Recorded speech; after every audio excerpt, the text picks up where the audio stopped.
కార్యక్రమానికి స్వాగతం. వింటే వినాలి జ్ఞానవాణి కార్యక్రమంలో టెక్కలి గవర్నమెంట్ హై స్కూల్లో హెడ్ మాస్టర్గా పనిచేసి పదవీ విరమణ చేసిన శ్రీ పప్పు హనుమంతరావు గారు ఈనాటి వింటే వినాలి జ్ఞానవాణి ప్రత్యక్ష కార్యక్రమంలో పాల్గొంటున్నారు. వీరు అందిస్తున్న అంశం ఏమిటి అంటే భౌతిక శాస్త్రవేత్త ఐన్స్టీన్ సమకాలికుడు సత్యేంద్రనాథ్ బోస్ వారి జీవిత విశేషాలు. నమస్కారం అండి. ఈనాటి కార్యక్రమాన్ని మొదలు పెడదామా? భారతదేశ చరిత్రలో బోసులది ఒక ప్రత్యేక స్థానం. మనకి తెలిసి ముగ్గురు బోసులు ఉన్నారు. ఒకటి సుభాష్ చంద్రబోసు, స్వాతంత్ర సమరం. రెండు జగదీష్ చంద్రబోస్. జగదీష్ చంద్రబోస్ది చాలా విశిష్టమైనటువంటి స్థానం. అది మార్కుని రేడియో తరంగాలు కనుక్కోక ముందు జగదీష్ చంద్రబోస్ రేడియో తరంగాలు కనుక్కున్నారు. కానీ నోబెల్ ప్రైజ్ వచ్చేసరికి ఇటలీ దేశస్థుడైనటువంటి మార్కోనికి ఆ ఖ్యాతి లభించింది. ఈ మధ్యకాలంలో అమెరికాలో ఈ గుర్తింపు వచ్చి చిన్న ప్రకటన రూపంలో త్రివేణి అనే మ్యాగజైన్లో నేను చదవటం తటస్థించింది. వాస్తవంగా జగదీష్ చంద్రబోసే మార్కోని కంటే ముందు ఈ పరిశోధన చేశారు అని. ఆ విధంగా జగదీష్ చంద్రబోసు ప్రఖ్యాత భౌతిక శాస్త్రవేత్తగా గుర్తింపు లభించడం తర్వాత బాటనీలో ఆయన చాలా రీసెర్చ్ చేశారు. ఆయన ప్రొఫెసర్గా పనిచేయడం కూడా జరిగింది. అది రెండో బోసు. ఇవాళ మనం ప్రస్తావించవలసినటువంటిది సత్యేంద్రనాథ్ బోస్, భౌతిక శాస్త్రవేత్త, ప్రసిద్ధమైనటువంటి భౌతిక శాస్త్రవేత్త. ఆయనకి భౌతిక శాస్త్రవేత్తలలో ప్రత్యేక స్థానం. కారణం ఏంటంటే క్వాంటమ్ మెకానిక్స్ అనేటువంటి విషయం, పరమాణు నిర్మాణం చెప్పవలసి వచ్చినప్పుడు క్వాంటమ్ సిద్ధాంతం అనేటువంటిది మ్యాక్స్ ప్లాంక్ అనే అతను ప్రవచించారు. క్వాంటమ్ అంటే చిన్న కణం, శక్తి రూపమైన కణం. శక్తి పరమాణువులో ఎలక్ట్రాను కేంద్రకం చుట్టూ తిరుగుతూ ఉండేటప్పుడు శక్తి చిన్న చిన్న కణాల రూపాన్ని వస్తుంది అని ఆయన ప్రతిపాదించిన సిద్ధాంతం చాలా మట్టుకు పరమాణు నిర్మాణ పరిశోధనలో ప్రథమ స్థానం పొంది దాని మీద మిగతా నిర్మాణం అంతా జరిగింది. అందులో ఉండేటువంటి కొన్ని లోపాలు, కొన్ని సవరణలు చేయవలసిన అవసరం వచ్చి సత్యేంద్రనాథ్ బోసు ఆ ప్రతిపాదన చేయటం జరిగింది. అయితే సత్యేంద్రనాథ్ బోస్ చేసినటువంటి ఆ ప్రతిపాదన వ్యాసం ఆనాటి ప్రసిద్ధ మ్యాగజైన్కి పంపిస్తే వాళ్ళు దాన్ని తిరస్కరించారు. అప్పుడు ఆయన ఆల్బర్ట్ ఐన్స్టీన్కి ఒక ఉత్తరం రాశారు. ఈ విధంగా నేను వ్యాసాన్ని పంపించాను, దీన్ని మీరు జర్మనీ భాషలో ట్రాన్స్లేట్ చేసి అనువాదం చేసి వేస్తే వాళ్ళు వేస్తారేమో అంటే ఆల్బర్ట్ ఐన్స్టీన్ అది చదివి దానివల్ల చాలా ఉపయోగం ఉందని చిన్న సూచన చేస్తూ రికమెండ్ చేయటం వల్ల వ్యాసం ప్రచురణ అయింది. అంటే ఇక్కడ సత్యేంద్రనాథ్ బోస్కి జర్మన్ భాష తెలుసు, ఫ్రెంచ్ భాష తెలుసు, అందులో ప్రావీణ్యత అయితే ఉంది. కానీ ఇంగ్లీష్ నుంచి జర్మనీకి ట్రాన్స్లేట్ చేయటం, అనువాదం చేయడం చాలా ఇబ్బందికరమైంది. జర్మన్ భాష నుంచి ఇంగ్లీష్ నేను ధారాళంగా అనువాదం చేయగలను, కానీ ఇటు నుంచి అటు చేయలేకపోతున్నాను అని ఆల్బర్ట్ ఐన్స్టీన్కి ఆయన రాస్తారు. ఆ విధంగా ఆల్బర్ట్ ఐన్స్టీన్తో ఆయన సంబంధం ఏర్పరచుకోవడంలో ఉత్తరోత్తర ఆయన పేరుతో ఆల్బర్ట్ ఐన్స్టీన్ పేరు కాకుండా ముందు బోస్తో ప్రారంభించి బోస్ ఐన్స్టీన్ స్టాటిస్టిక్స్ అని పరమాణు నిర్మాణానికి సంబంధించినటువంటి సూత్రాలన్నీ వచ్చినాయి. అటువంటి ప్రసిద్ధ శాస్త్రవేత్త బోస్ జనవరి 1, 1894లో జన్మించారు. ఆయన తండ్రి సురేంద్రనాథ్ బోస్, తల్లి ఆమోదిని. తండ్రి ఈస్ట్ ఇండియా కంపెనీలో ఇంజనీరింగ్ విభాగంలో పనిచేసేవారు. ఈయన ఒక్కడే మగబిడ్డడు. తర్వాత 6 ఆడపిల్లలే. తండ్రి ఈ బోస్ చదువు పట్ల చాలా శ్రద్ధ వహించి చదివించారు. బోసు అపరిమితమైనటువంటి తెలివితేటలు గల వ్యక్తి. ఆయన విద్యాభివృద్ధి తర్వాత కాలంలో సైంటిస్ట్గా ప్రఖ్యాత చెందడం చూచి తండ్రి 95 సంవత్సరాలు బతికి ఎంతో ఆనందించేవారు. బోస్ ఇంత పెద్దవాడయ్యాడు, ఇంత ప్రఖ్యాతి వచ్చింది కొడుకు అని చెప్పేసి. ఆయన చిన్నప్పుడు హిందూ హై స్కూల్లో చదివేవారు కలకత్తాలో. ఆ రోజుల్లో వాళ్ళ మాస్టరు 100 మార్కులకి 110 మార్కులు ఇచ్చారు బోస్కి. అంటే బోస్ మొత్తం పేపర్ అంతటినీ ఆన్సర్ చేసేసారు, చాయిస్ ఉపయోగించుకోలేదు. ఆ తర్వాత ఆయన చెప్పారట, మన బోసు చాలా ప్రసిద్ధి చెందినవాడు అవుతాడు అని చెప్పి ఆనాడే ఆ ఉపాధ్యాయుడు నిర్ణయించడం. అతనికి పని చేయాలనే తపన, కొత్త విషయాలు నేర్చుకోవాలనే అభిలాష ఉండటం వల్ల ఆయన చాలా అడ్వాన్స్డ్గా, చాలా ఎప్పుడూ తరగతిలో ఫస్ట్గానే ఉంటూ ఉండేవారు. ప్రెసిడెన్సీ కాలేజీలో ఉన్నత విద్యాభ్యాసం చేసి అదృష్టం ఏంటంటే ఆయనకి ఉండే సహాధ్యాయులు కూడా అలాంటి వాళ్ళే. ఇంకో భౌతిక శాస్త్రవేత్త, ప్రసిద్ధి చెందినటువంటి భౌతిక శాస్త్రవేత్త మేఘనాథ్ సాహా ఆయన క్లాస్మేట్. అలాగే నిఖిల రంజన్ బోస్ అనేటువంటి ఆయన, జేసీ బోస్ అనే ఆయన, వీళ్ళంతా అతనికి సహాధ్యాయులు. ఇంకో గొప్ప విశేషం, సరి అయిన ఉపాధ్యాయులు ఉంటే తెలివైన పిల్లలకి చాలా ఉపయోగకరం అవుతుంది. జగదీష్ చంద్ర బోసు ఆయనకు ఉపాధ్యాయుడు. అలాగే ప్రఫుల్ల చంద్ర రే, ప్రఖ్యాత రసాయన శాస్త్రవేత్త. రే గారు క్లాస్ చెప్తున్నప్పుడు ఎస్ఎన్ బోసు ఆయన ఆ బెంచీలో కూర్చుంటే ఎస్ఎన్ బోస్ అడిగే ప్రశ్నలకి పాఠం ఇబ్బంది అవుతుందని చెప్పి రే గారు, బోసు ఇలా రా నా పక్కన కూర్చోబెట్టి పాఠం చెప్పేవారు. ఎందుకని బోసు ప్రశ్నలు అడగడం ఆపించాలని తన తాపత్రయంతో. ఇంకా ఇక్కడ ఒక విషయం, ప్రఫుల్ల చంద్ర రే మహా ధనవంతుడు, చక్కని అభిలాష ఉండేటువంటి వ్యక్తి. ఇంగ్లాండ్లో డిఎస్సి డిగ్రీస్ ఆ రోజుల్లోనే తెచ్చుకున్న వ్యక్తి. ఇండిపెండెంట్గా భారతదేశం స్వతంత్రంగాని వస్తే స్వతంత్రంగా తనకి చాలా మన పరిశ్రమలన్నీ వృద్ధి చెందాలని బెంగాల్ కెమికల్స్, బెంగాల్ పార్టనీస్ ఇలాంటి వ్యవస్థలన్నీ స్థాపకుడికి కారకమైన వ్యక్తి. గోపాలకృష్ణ గోఖలే గారికి ఆయన మహా ఇష్టుడు. అటువంటి పీసీరే మన బోసుకి ఉపాధ్యాయుడు. రసాయనిక శాస్త్రంలో ఆయన ఉపాధ్యాయుడు. అందుచేత ఉపాధ్యాయుల ప్రభావం బోస్ మీద చాలా ఎక్కువగా ఉండేది. ఇలా ఉన్న తర్వాత ఆయన ఒకసారి చెప్పాను కదా, ఐన్స్టీన్కు రాసినటువంటి ఉత్తరం, దాంతో ఐన్స్టీన్ బోస్ యొక్క గొప్పతనాన్ని గుర్తించి ఇది చాలా విలువైనటువంటి సూచన చేశారు. మ్యాక్స్ ప్లాంక్ చేసిన నిర్మాణంలో ఉన్న లోపాలు, నేను చెప్పిన ఫోటో ఎలక్ట్రిక్ ఎఫెక్ట్లో ఉండేటువంటి లోపాలు సవరణ చేస్తూ ఇతను చేసినటువంటి ప్రతిపాదించినటువంటి గణిత శాస్త్ర నియమం చాలా విలువైంది అని చెప్పటంతో నాటి నుంచి బోస్ ప్రపంచంలో గుర్తించబడ్డారు. సత్యేంద్రనాథ్ బోస్. ఈయన ఎంఎస్సి చేసిన తర్వాత ఎంఎస్సి చాలా పోస్ట్ గ్రాడ్యుయేషన్ కోర్సులు ఫిజిక్స్, మ్యాథమెటిక్స్లో మీరు స్టార్ట్ చేయాలి అని ఆశుతోష్ ముఖర్జీకి వీళ్ళంతా వెళ్ళి చెప్తారు. మేఘనాథ్ సాహా, బోసు వీళ్ళంతా, మేము డిగ్రీలు అయిపోయినాయి, మేము పోస్ట్ గ్రాడ్యుయేట్ చేయాలనుకుంటున్నాం, కలకత్తా యూనివర్సిటీలో పోస్ట్ గ్రాడ్యుయేట్ కోర్సులు లేవు, మీరు స్టార్ట్ చేయాలి, ప్రారంభించకపోతే ఎలాగా అంటే ప్రారంభించడం. అందులో అది అక్కడ గొప్ప విశేషం ఏంటంటే ఆశుతోష్ ముఖర్జీ యొక్క దూరదృష్టి.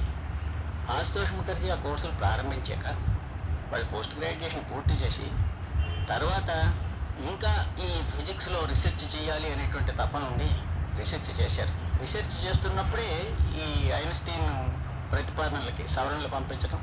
తర్వాత ఐన్స్టీన్ తన పేరు కాకుండా ముందు బోస్ పేరు పెట్టి బోస్ ఐన్స్టీన్ స్టాటిస్టిక్స్ అని అంటారు. ఇప్పటికీ భౌతిక శాస్త్రం ఎంఎస్సీ చదివిన వాళ్ళందరికీ పరమాణు నిర్వం క్వాంటమ్ మెకానిక్స్ అనే పేపర్లోకి వస్తే బోస్ ఐన్స్టీన్ స్టాటిస్టిక్స్ అనేటువంటి చాలా విలువైనటువంటి అంశం. ఆ విధంగా ఐన్స్టీన్ గుర్తించిన తర్వాత ఆయన డక్కా యూనివర్సిటీలో లెక్చరర్గా జాయిన్ అయ్యారు. లెక్చరర్గా జాయిన్ అయినట్టుకి ఆయన ఎంఎస్సీ డిగ్రీ ఉంది. ఆయనకు అప్పటికి 21 సంవత్సరం. ఆ తర్వాత ఆయన యూరోప్ దేశాలకు వెళ్ళి పర్యటన చేసి ఐన్స్టైన్ని, మేరీ క్యూరీని వీళ్ళందరినీ కలియటం జరిగాక మేరీ క్యూరీతో ఈయన ఫ్రెంచ్ భాష వచ్చును అని ఆవిడకి తెలియదు. ఆయన మీరంతా భారతదేశం నుంచి వస్తారు, మీరు ఇంగ్లీష్లోనే మాట్లాడతారు, ముందు ఫ్రెంచ్ భాష నేర్చుకుంటే నాతో మీరు పని చేయగలుగుతారని చెప్పేసి అంటున్నారు. అప్పుడు ఈయన చెప్తారు ఫ్రెంచ్ భాష వచ్చును అని సమాధానం ఫ్రెంచ్లో చెప్పి ఫ్రెంచ్లోనూ జర్మన్లోనూ తనకు ఉండేటువంటి ప్రతిభను చూపిస్తే ఆవిడ ఆశ్చర్యపోతుంది అనమాట. ఆ మేరీ క్యూరీతో పనిచేయటంలో బోసు ఫిజో ఎలక్ట్రికల్ ఎఫెక్ట్ అనే ఒకటి ఉంది. దాని మీద ఇతను చేసినటువంటి గణిత శాస్త్ర వివరాలను చూసి ఆవిడ ఆశ్చర్యపోయి. అలాగే బోసు యొక్క జీవితంలో మరొక అంశం ఏంటి అంటే కేవలం ఫిజిక్స్ కోసమే కాదు అండి, రసాయనిక శాస్త్రానికి కూడా ఆయన వెళ్ళారు. ఒక రసాయన శాస్త్రమే కాదు, ఆస్ట్రానమీకి వెళ్ళారు, జియాలజీకి వెళ్ళారు, అన్నీ చేశారు.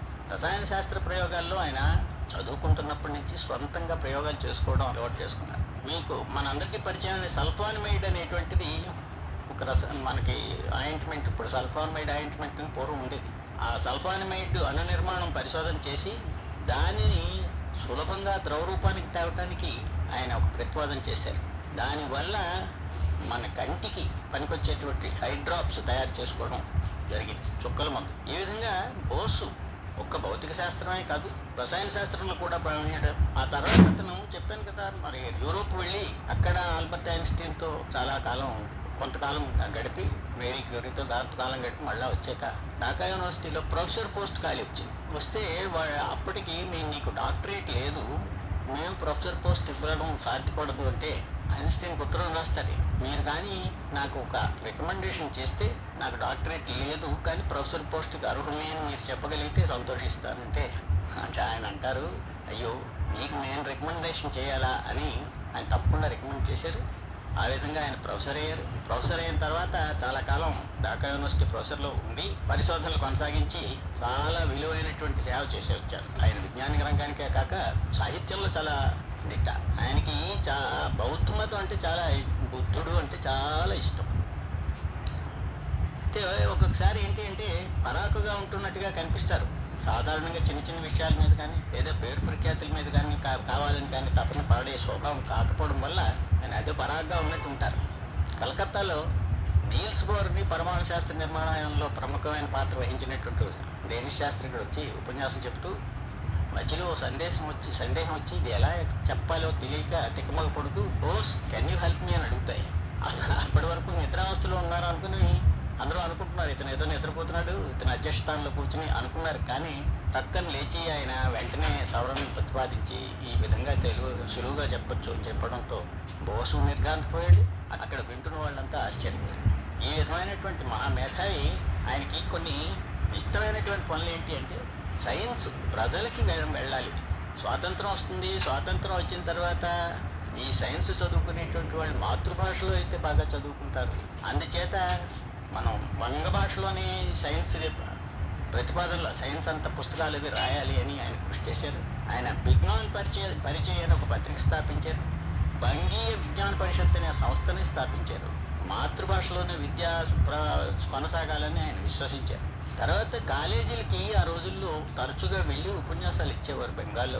బెంగాల్లో వంగ భాషలో భౌతిక శాస్త్రం మీద లెక్చర్స్ ఇస్తూ ఉండేవారు. తర్వాత అతనికి నిర్భీతి, ఒక క్రమశిక్షణ. ఆశుతోష్ ముఖర్జీ వైస్ ఛాన్సలర్గా ఉండేటప్పుడు ఆయన పేపర్ సెట్ చేస్తారు. 3 సార్లు లెక్కల పేపర్లు సెట్ చేశారు. ఆ 3 సార్లు ఒక ప్రాబ్లమ్ ఎవ్వరూ ఆన్సర్ చేయలేదు. ఆ ప్రాబ్లం 3 సార్లు రిపీట్ చేసి ఇచ్చారు. ఆయన ఉన్నాడు మీటింగ్లో అంటారు అన్నమాట, ఏం లెక్కల వేస్తాలండి, నేను ఈ ప్రాబ్లం 3 సార్లే ఇస్తున్నాను, ఎవరు ఆన్సర్ చేయటం లేదు, దానికి ఎవరు చెప్పకుండా ఉన్నారు అని.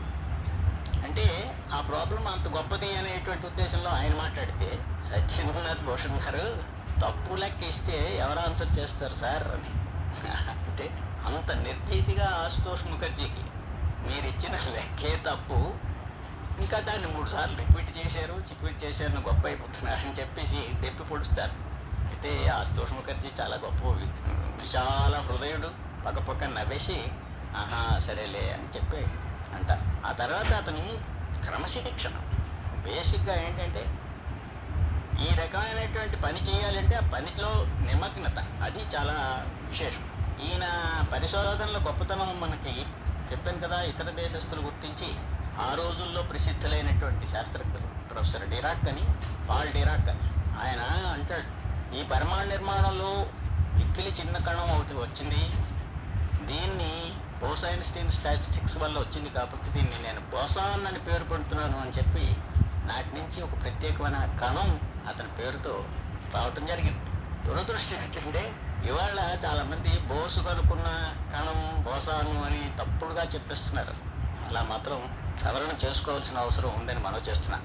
బోసాన్ అనేటువంటిది ఆ కణానికి పాల్ డిరాక్ అనేటువంటి శాస్త్రజ్ఞుడు బోసుని గుర్తిస్తూ పెట్టినటువంటి పేరు. అలాగే ఎన్రికో ఫెర్మీని గుర్తిస్తూ ఫెర్మియాన్ అనేటువంటిది ఒక పేరు ఒకటి వస్తుంది. ఈ మధ్యకాలంలో పేపర్లో మీరంతా చూసే ఉంటారు, సెర్న్ అనేటువంటి సంస్థ పరిచయం చేస్తూ గాడ్స్ పార్టికల్ అనే ఒకటి కనుక్కోవడం జరిగి దాని మీద హిగ్స్ బోసాన్ అనేటువంటిది వస్తే అప్పుడు మన దేశంలో చాలామంది మనం బోసును గుర్తించలేదు, బోసాన్ కనుక్కున్న బోసును గుర్తించలేదు అని ఏదో చెప్తున్నారు. అది ఇక్కడ సవరణ ఏంటి అంటే, బోసాన్ అనేటువంటిది బోస్ కనుక్కున్న పార్టికల్ కాదు, అది పాల్ డిరాక్ అనేటువంటి శాస్త్రజ్ఞుడు బోస్ మీద ఉండేటువంటి గౌరవం కోసం పెట్టినటువంటిది. బోస్ గారికి రాజకీయాలలో కూడా ఉండి ప్రజలకు సేవ చేయాలి, ప్రజలకు విజ్ఞాన రంగాన్ని సైన్స్ని తెలియచేయాలి అనేటువంటి తపన ఉంది. ఆయన కొంతకాలం రాజ్యసభ సభ్యులుగా ఉన్నారు. 1974లో ఆయన మరణించే జరిగింది. ఆయనకి రవీంద్రనాథ్ ఠాగూర్కి ఆయనకి చాలా పెద్ద పరిచయం, ఎక్కువ పరిచయం. రవీంద్రనాథ్ ఠాగూరు ఆయన సంస్థ విశ్వభారతికి తీసుకెళ్ళి శాంతినికేతన్ తీసుకెళ్ళిన తర్వాత అక్కడ ఒక పత్రికను కూడా ఆయన తన చేతుల మీదుగా రిలీజ్ చేస్తారు. అంటే బోస్కి ఏంటి అంటే రిటైర్ అయిపోయాను కదా, ఇప్పుడు నేను రిటైర్ అయిన తర్వాత విశ్వభారతిలో ఉపాధ్యాయుడిగా, సైన్స్ ఉపాధ్యాయుడిగా పనిచేద్దామని అనుకుంటూ వెళ్తాను. కానీ ఆనాటి శాంతినికేతన్లో ఉండేటువంటి పరిపాలక వర్గం కానివ్వండి, విద్యార్థులు కానివ్వండి, శాంతినికేతను సాహిత్యము, కళలు కోసం నిర్దేశించబడేది. ఇందులో ఈ సైన్స్ మాస్టరు వచ్చి సైన్స్ పాఠాలు ప్రారంభించేటట్టయితే మళ్ళా మనకి ఏ లక్ష్యంతో ప్రారంభించబడ్డదో దానికి భిన్నం అయిపోతాం అంచేత మాకు వద్దు అని అనడం వల్ల ఈయన సరే అని మానేసుకున్నారు. ఆ విధంగా బోస్ వాజ్ క్వైట్ డిసప్పాయింటెడ్. ఆ తర్వాత ఆయన నేషనల్ ప్రొఫెసర్గా గుర్తించబడ్డారు. ఆయన చాలా ఇష్టమైనటువంటి ఐన్స్టీన్ చనిపోయిన తర్వాత ఆయన కళ్ళంటే నీళ్లు పెట్టుకున్న పరిస్థితి. ఆయనకి బుద్ధుడు అంటే చాలా ఇష్టం. ఈ విధమైనటువంటి పవిత్రమైనటువంటి జీవితం కలిగినటువంటి వ్యక్తిగా జనవరి 1వ తారీఖున జన్మించారు. అది గుర్తుంచుకుంటూ ఆ మధ్య హిందూలో ఒకసారి ఒక ఆర్టికల్ వచ్చింది, why can't January 1st birthday of Satyendranath Bose be celebrated as a national scientist day అని ఒక ప్రశ్న వచ్చి ఉంది. ఈ విధంగా ఈ ప్రభుత్వం జనవరి 1ని నేషనల్ సైంటిస్ట్ డేగా గుర్తించాలని అని చెప్తూ సెలవు తీసుకుంది.